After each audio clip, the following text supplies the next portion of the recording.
केंद्रीय स्वास्थ्य मंत्री जेपी नड्डा ने आज भारतीय औषधि संहिता आयोग के 10वें संस्करण का उद्घाटन किया। बता दें कि ये संस्करण दवाओं की गुणवत्ता, सुरक्षा और प्रभावशीलता के लिए नए अंतर्राष्ट्रीय स्तर के मानक स्थापित करता है। इस दौरान केंद्रीय स्वास्थ्य मंत्री जेपी नड्डा ने औषधि संहिता आयोग की ओर से संस्करण जारी करते हुए सभी को वर्ष 2026 के आगमन पर हार्दिक शुभकामनाएं दी और औषधि संहिता आयोग को 7 वर्ष पूरे करने पर बधाई दी। इस दौरान उन्होंने आईपीसी की फार्माकोविजिलेंस और दवा निगरानी में भी भूमिका की सराहना की।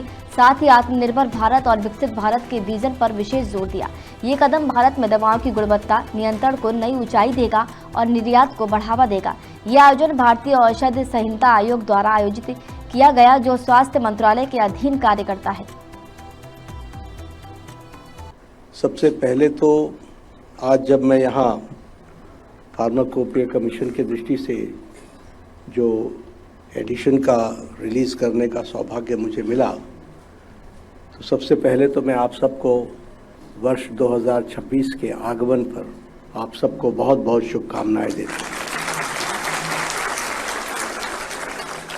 आपको इस बात के लिए भी शुभकामना देता हूँ कि फार्माकोपिया कमीशन ने 17 साल पूरे कर लिए हैं। It has completed its 17 years and now it is entering into the 18th year. So I also congratulate Pharmacopoeia Commission on the Foundation Day.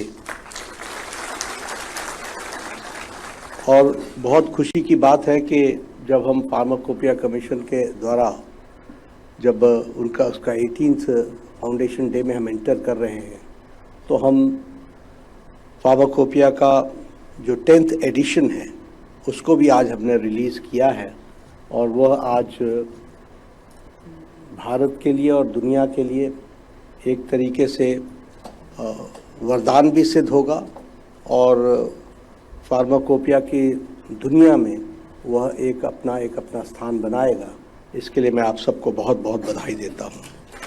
हम जानते हैं कि इंडियन फार्माकोपिया ने जो काम किया है वो एक तरीके से उसने रेगुलेटरी सिस्टम की नींव को रखा है और उसको सुदृढ़ किया है, उसको मजबूत बनाया है और इसके साथ साथ क्वालिटी में बेंचमार्क स्थापित करने का जो रेगुलेटरी सिस्टम को ने लागू करना है, उसको जो बेंचमार्क्स देने का काम किया है वो फार्माकोपिया कमीशन ने किया है।